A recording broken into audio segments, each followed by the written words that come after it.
네, 안녕하세요. 멘탈이 전부다의 철형입니다. 네, 오늘은 채권 시장이 또 한 번 요동을 치면서 주식 시장에도 악영향을 미쳤습니다. 전날까지의 기업들의 호실적에 힘입어 상승세를 펼쳐오던 시장은 이날 10년물 채권 수익률이 무려 14베이시스 포인트나 상승하며 2008년 리먼 브라더스 사태 이후 최고 수준에 도달을 했습니다. 그러니까 반대로 주식시장 입장에서는 최악을 기록한 거죠. 채권시장은 최대 큰 손인 연준이 채권을 더 이상 사주지 않는 가운데 미국 채권의 또 다른 큰 손인 중국과 일본 등은 환율 방어를 위해 오히려 채권을 팔고 있습니다. 따라서 금리와 반대로 가는 채권 가격은 하락할 수밖에 없는 상황입니다. 영국이 얼마 전 비슷한 상황을 맞아서 양적 긴축을 해야 할 타이밍에 양적 완화에 해당하는 채권 매입을 해버린 거죠. 미국은 기축통화국이기 때문에 조건이 조금 다르기는 하지만 어쨌든 채권 시장은 얼마든지 무너질 가능성이 있습니다. 그리고 그때 오는 것은 재앙이죠. 여기에 대해서는 제가 어제 라방에서 이미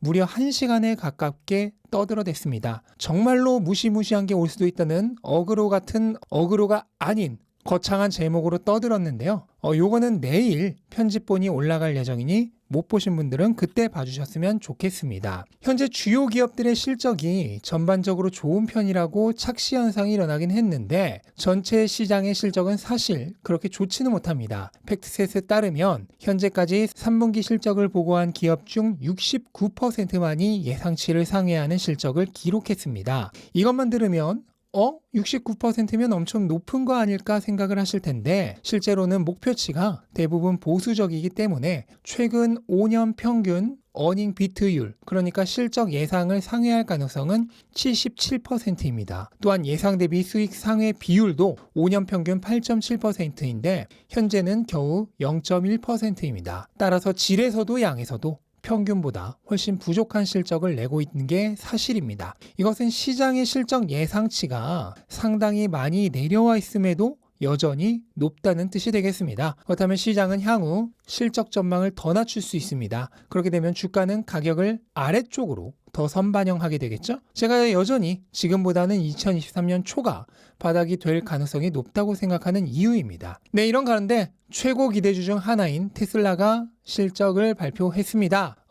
테슬라 얘기 들어가기 전에요. 독서 모임을 운영하고 있습니다. 벌써 3번째 시즌이고 이미 많은 분들이 너무 도움이 되었다고 하셨습니다. 관심 있으신 분들은 고정 댓글 확인해 주시기 바랍니다. 테슬라는 3분기에 매출 예상치 약 221억 달러 대비 214억 달러 정도로 예상치를 하회했지만 논갭 EPS는 1달러 5센트로 시장 예측치였던 1달러는 상회했습니다. 공교롭게도 제가 어제 라방을 할 때 예측했던 수치가 그대로 나왔습니다. 아마 지난 분기에도 거의 정확했던 것으로 기억을 합니다. 어쨌든 실적 예상을 상회한 수치가 나왔음에도 주가는 애프터마켓에서 떨어지고 있습니다.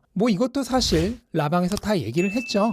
그래도 실적이 나왔으니 실적의 세부 내용을 좀 보도록 하겠습니다. 일단 부문별로 보면 전 부문의 매출이 고르게 높은 수준으로 성장한 걸 알 수 있고요. 특히 차량 생산과 인도량에 있어서는 기대에는 못 미치기는 했지만 역대 최고 수준을 가뿐히 뛰어넘었습니다. 실적 내용을 세부적으로 보자면 우선 매출이 충분히 높았던 인도데스에 비해 떨어지는 것은 역시나 환율의 영향이 컸고요. 그리고 비용 절감의 여러 노력에도 불구하고 높아지는 원자재 비용의 압박으로 결국 매출 이익률은 개선되지 못했습니다. 지난 분기와 거의 같은 25% 정도를 기록을 했고요. 다만 제조 이외의 여러 부문에서는 비용 절감이 이루어지면서 영업이익은 지난 분기보다 크게 상승했습니다. 공장별로 생산 능력을 보자면 프리먼트가 총 65만 대로 지난 분기와 동일하고 상하이가 75만 대 이상으로 생산 능력이 확대되었으며 베를린과 텍사스도 25만 대 이상으로 표시되며 순조롭게 램프업이 진행되고 있음을 나타냈습니다. 특히 기가 베를린의 경우는 이미 한 주에 2,000대 이상의 모델 Y를 생산하고 있다고 합니다. 이로써 테슬라의 공식적인 생산 가능 대수는 190만 대 이상으로 집계가 되었고 내년도에 수요 문제만 없다면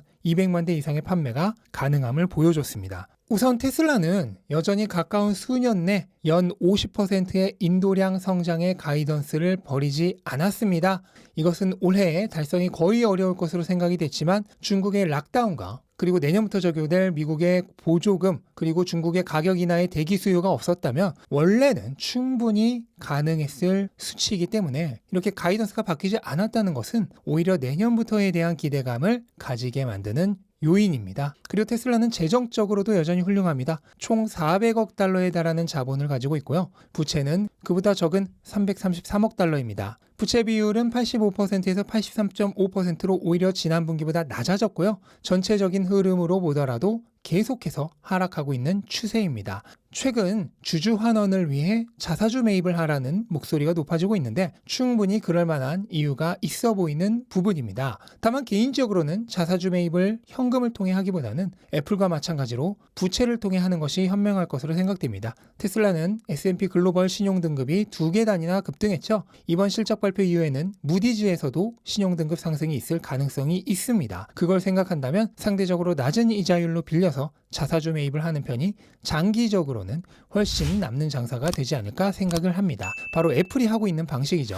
네, 그리고 한 가지 특이사항으로는 12월부터 세미 트럭이 인도가 될 예정이고요. 사이버 트럭의 정확한 인도 일정은 아직까지도 나오지 않았습니다. 자, 이렇게 실적만 봤을 때는 특별하게 나빠 보이는 점은 없습니다. 그런데 왜 주가는 떨어질까요? 이것도 사실 어제 라방 영상에서 할 말을 다 해버렸죠. 거의 그 영상에서 했던 말을 한 번 더 하는 수준에 불과한데요. 이미 실적 발표 후에 뉴스에 팔아라가 나올 거라고 말씀을 드렸습니다. 실적은 가이던스보다는 높았지만 당초 시장이 기대쳤던 1달러 10센트 정도보다는 훨씬 낮습니다. 가이던스는 배송량에 맞춰서 수치를 낮춘 것에 불과하기 때문에 큰 의미가 없죠. 그런데 주가는 이 며칠간 10% 이상 급등했습니다. 따라서 뉴스에 팔아라는 기정사실입니다. 또한 조만간 일론 머스크의 주식 매도가 시작될 것입니다. 제 아무리 좋은 주식이라도 대량의 매도 물량이 단기간에 나오게 되면 기술적으로는 무조건적인 하락이 나옵니다. 또 그걸 예상해서 미리 트레이딩을 하려는 사람도 많겠죠. 또한 계속해서 말씀드렸듯 4분기의 인도량이 줄어들 가능성이 높습니다. 적어도 실적 보고서 내에서는 그 불안을 불식시켜줄 만큼의 내용은 없었습니다. 어닝콜에서 머스크가 이런 불안을 떨쳐내게 해줄 정도의 무언가를 발표하지 않는다면 주가는 당분간 좋지 않을 가능성이 높습니다. 물론 머스크가 뭔가 멋진 내용을 어닝콜에서 얘기해준다면 반대로 갈 수 있지만요. 하여간 이런저런 이유로 저의 테슬라에 대한 전망은 여전히 동일합니다. 장기적으로 매우 좋음, 다만 4분기까지는 불안, 분기점은 2023년입니다. 어제 라방에서 이미 다 했던 말들이죠. 혹시 안 보신 분들은 다시 한번 그 영상 봐주셨으면 좋겠고요. 그리고 오늘 저녁에는 테슬라를 비롯한 성장주 투자자분들에게 매우 도움이 될 만한 영상이 올라갈 예정입니다. 어떤 영상이냐고요? 그것은 영상을 직접 봐주시기 바라겠습니다. 네, 이것으로 오늘 영상을 마칩니다. 영상 도움되셨다면 구독과 좋아요 부탁드리고 즐거운 하루 되시기 바랍니다. 감사합니다.